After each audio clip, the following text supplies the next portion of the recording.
السلام علیکم، میں ڈاکٹر فرخندہ، ایسوسیٹ پروفیسر شعبہ اردو۔ میں آج معیار ادب کا ایک سبق سچ اور جھوٹ کا رزم نامہ کے بارے میں اظہار خیال کروں گی۔ یہ سبق مولانا محمد حسین آزاد نے لکھا تھا۔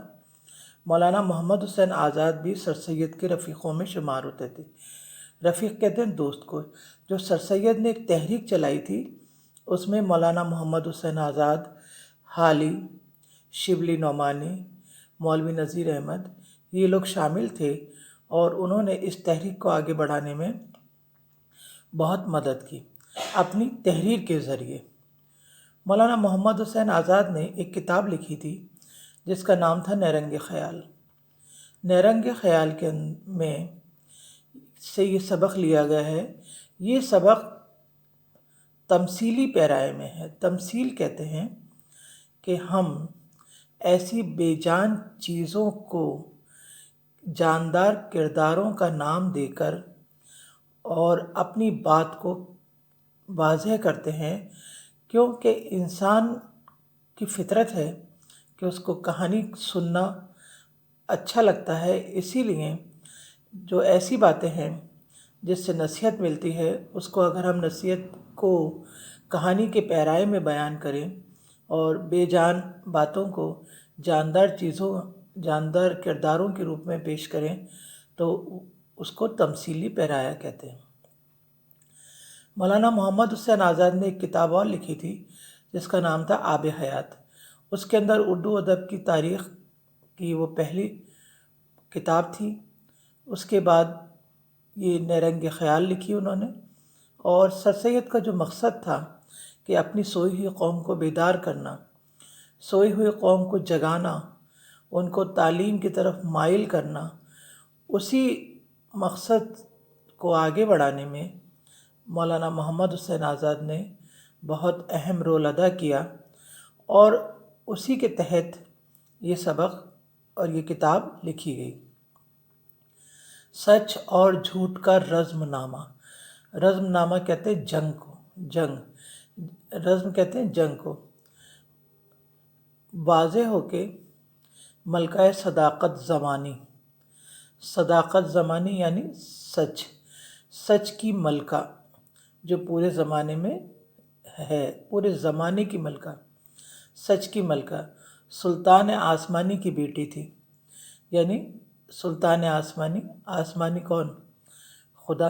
سلطان آسمانی کی بیٹی تھی جو کہ ملکہ دانش خاتون کے پیٹ سے پیدا ہوئی تھی۔ دانش کہتے ہیں عقل مند کو۔ ملکہ دانش خاتون کے پیٹ سے پیدا ہوئی تھی۔ جب ملکہ موصوف نے ہوش سنبھالا تو اول تعلیم و تربیت کے سپرد ہوئی۔ جب یہ ملکہ صداقت زمانی جو تھی اس نے ہوش سنبھالا تو اس کو تعلیم و تربیت دلائی گئی۔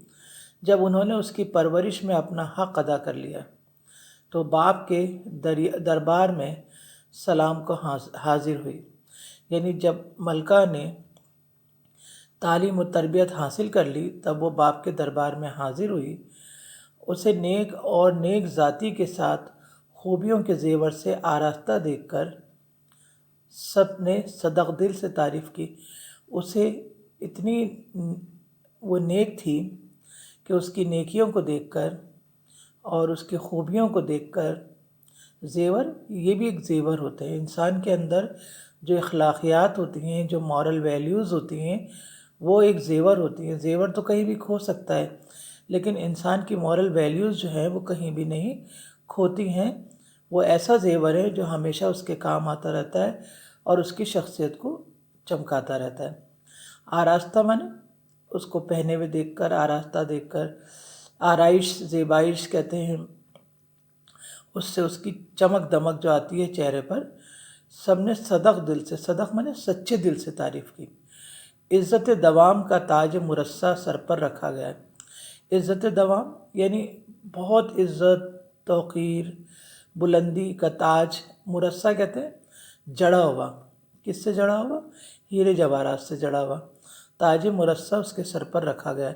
یعنی عقل کی دیوی تھی وہ صداقت زمانی، اور اس کو عزت، احترام اور اس کی عزت اور بلندی کا تاج اس کے سر پر رکھا گیا، اور حکم ہوا کہ جاؤ اولاد آدم میں اپنا نور پھیلاؤ، اور اس کو حکم ہوا کہ جا کے اولاد آدم میں، یعنی جو ہے آدم علیہ السلام کی اولاد، یہ جو پوری دنیا میں بکھری ہوئی ہے، اس میں اپنا نور پھیلاؤ۔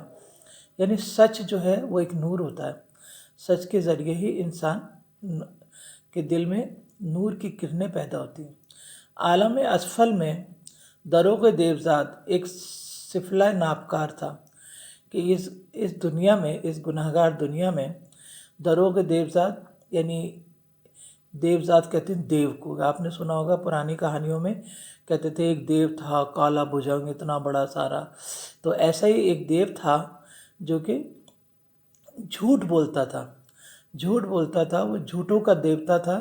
وہ وہاں پر تھا کہ حمق تیرا دماغ اس کا باپ تھا اور ہوا پرست اس کی ماں تھی، کہ اس کے دماغ میں جو تیزی تھی اور وہ اس کا باپ تھا، اور ہوا پرست یعنی دنیا کی ہوس اس کے دماغ میں، یا اس کی ماں تھی، یعنی اس کے دماغ میں وہ تھی، یعنی اس کو ماں باپ سے اس کو وراثت میں ملا تھا۔